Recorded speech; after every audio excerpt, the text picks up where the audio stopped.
Hi there, welcome to the latest episode of my 10-minute moan. And the topic of this 10-minute moan is either one of the most hypocritical cases in the world of abusing the system, or one of the biggest coincidences in the history of the world. Because this story is about a Labour MP's parents who handed over acres of land to the MP's brothers 20 days before the farm tax raid happened on farmers' inheritance. It's great, isn't it? Now, this is real bonkers stuff. This is the sort of stuff that you would probably consider you would hear stories from, sort of dodgy countries, banana republics and all that, when their parliamentarians do some really dubious stuff, right? This is in the United Kingdom. This is members of Parliament in Westminster. And this is either one of the worst things ever that's probably not even near it. It's probably not even in the top 20, to be honest with you, in the last 2 years alone. But it's either a cracking example of the total hypocrisy of the system, or the biggest coincidence in the history of the world. And I'll let you believe and make your own mind up. So it's Labour MP Henry Tufnell's family that transferred farmland 20 days before the party's budget introduced this inheritance tax change. He's 32-year-old, he's a Mid and South Pembrokeshire MP, and he's now caught in the middle of a row over his family's financial planning.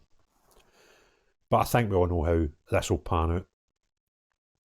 They've got a 2,200 acre estate in the Cotswolds. And if he's not done anything wrong, we have to expect that he didn't have any knowledge of this planned tax initiative that the Labour Party announced.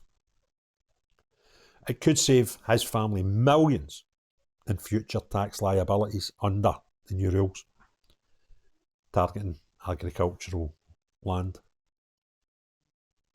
The family home at Carlsden features an arboretum, tennis courts, spring-fed swimming pool and ornamental gardens designed by Alice Keane, the daughter of Errol Howe, whatever these people are. The family also owns multiple residential properties on the estate and a 4.4 million Belgravia Mews house. For a estate like this, with its 2,200 acres valued at around £10,000 per acre, would mean a potential tax liability of more than £4 million. On October the 10th, 20 days before the budget was announced, Mark and Jane Tufnell transferred ownership of Upper Colne Farm and Stud directly to Henry's brother, Albemarle, who's 22. Upper Colne is understood to be a farming business that controls nearly a quarter of the estate's holdings, with assets of over £2 million, of which 1.9 million is agricultural land. Albemarle acquired significant control with 75% or more of the shares, because they've obviously got it in a limited company, and these details will be available in Companies House. Under current tax laws, his transfer means death duty won't be due on Upper Colne Farm and Stud when Mark and Jane pass away, provided they live beyond October 2031. Because you've got to be alive for 7 years after you transfer any property. Unbelievable. A second transaction occurred in October 24, just 1 week before the budget, when Mark established the Tufnell 2024 Settlement Trust. While the exact details aren't public, a source close to the family says the trust was created to support any future children of Henry, Albie, and their sister Eleanor. So this is for the grandmains. Such discretionary trusts typically allow assets to pass directly from grandparents to grandchildren in a tax-efficient manner. Labour's new budget plans will abolish inheritance tax relief that previously exempted farmland from death duties. Under the changes announced by Chancellor Rachel Reeves, land valued above £1 million will be taxed at 20% upon the owner's death.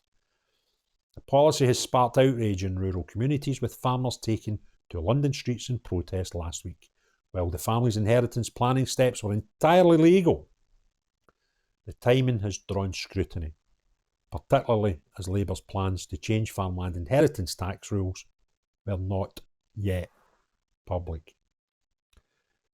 Now, this is just one example, and it would appear to me the logical route that if this has became public knowledge is because somebody's found the details on Companies House. That seems the most probable way for this story to have come in public domain, and I might be wrong, but I'm willing to accept that's probable.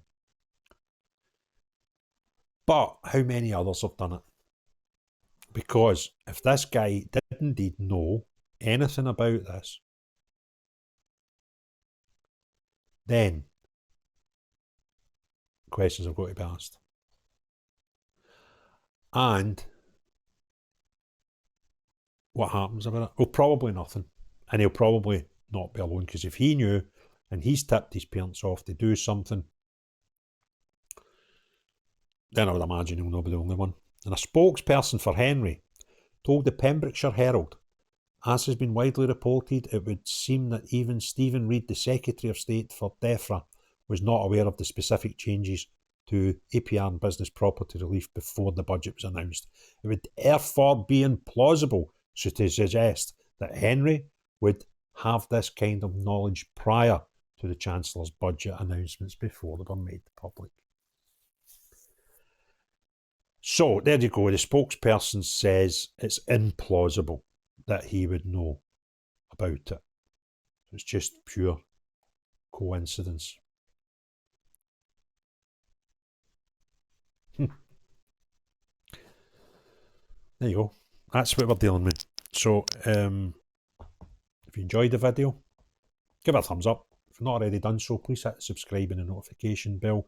Put your comments below what you think of this guy and the likelihood of this being implausible, right? But most important of all, unless you're in the House of Commons, supposedly working on behalf of the good people of the United Kingdom, but giving close family members information that nobody else is aware of or allowed to know about, not you, but everyone else. Have a great day. Cheerio, bye now.